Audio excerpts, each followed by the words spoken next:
Today's road trip is to a place in Waco, Texas. It's called Waco Mammoth National Monument, and this is field trip day. So on the road, it's a couple-hour drive, and I'm looking forward to sharing the experience with you. So check out the size of that building. There's the Tesla factory.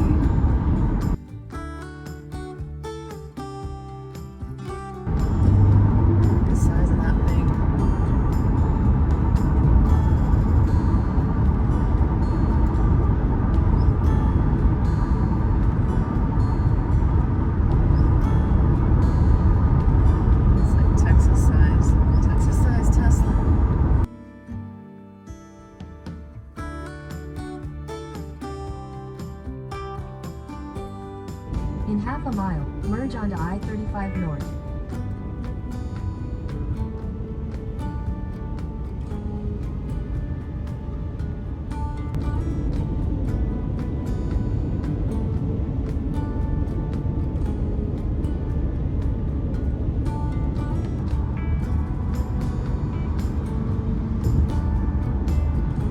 Take exit 335B, then merge onto I-35 North frontage road. About half an hour left to go, and it's been a freeway drive. Freeway drive in Texas. Road tripping. It's good for your soul. In places that you've never been before. In a quarter mile, turn right.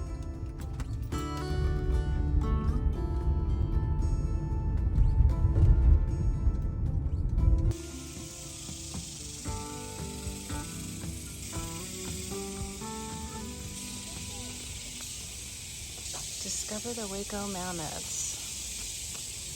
In 1978, Paul Barron and Eddie Buffkin were exploring the dry creek bed below when they spotted a bone sticking out of the ground.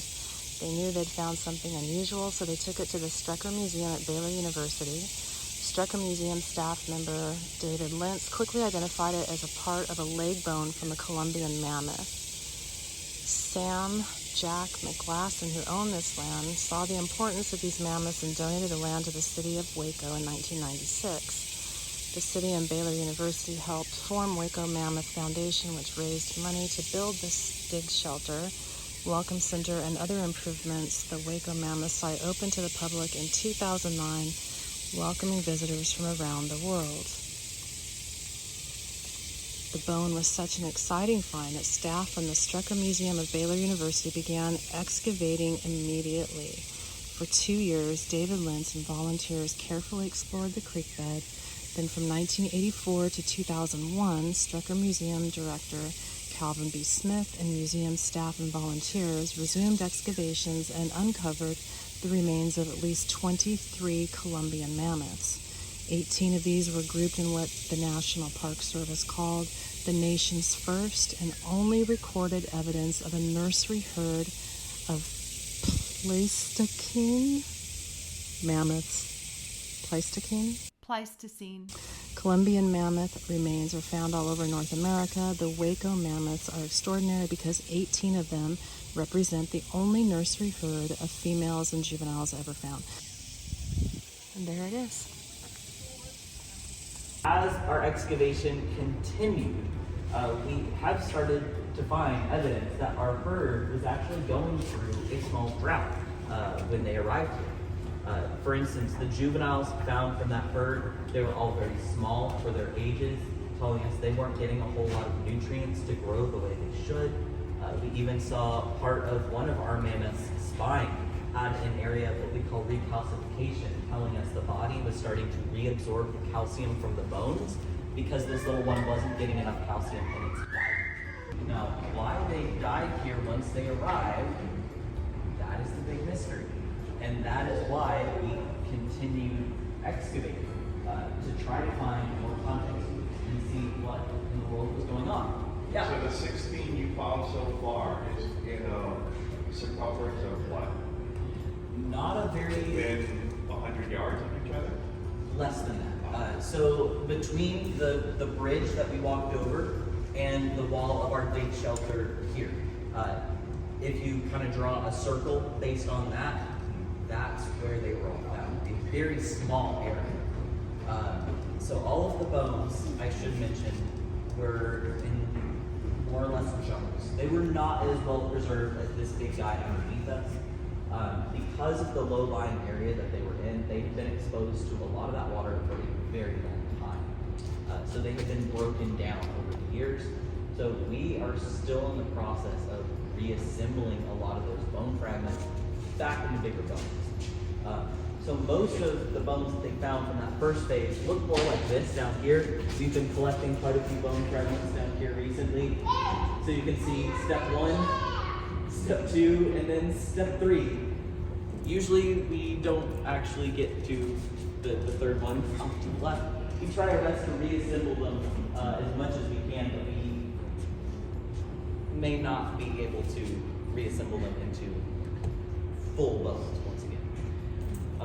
So that is mostly what's going on with those bones from the ravine. They were taken out of the ground to keep them from being exposed to any more water.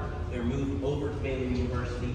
That was all in 1990 when that first phase of excavation was finished up. So this phase that we see here started in 1991. This was still a university-driven project at that point. I'm standing on one of the trails that's just outside the exhibition site of the Columbian woolly mammoths, the dig site that you saw in the footage. And it's incredibly humbling to be among those kind of ruins. It's like when you go to a place of nature, ocean, mountains and such, that you realize how small you are.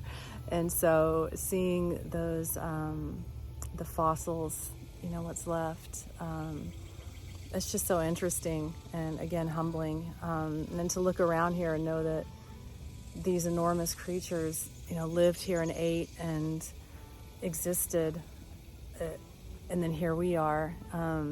The guide said that there was a time, I think he said about 4,000 years, where there were the mammoths and humans in the same place. And I couldn't even imagine, you know, turning a corner and seeing something like that. But I'm going to leave links in the bottom, of course, in the description, if you have more interest to look up the place where I'm standing today. And nature, you know, it's humbling. There's balance in it. There's balance in it, and it's what we are. And so, yeah, it was a field trip today. Hope you enjoyed the content, and until next time. Well, that was fun. It's now raining. Heading for some food.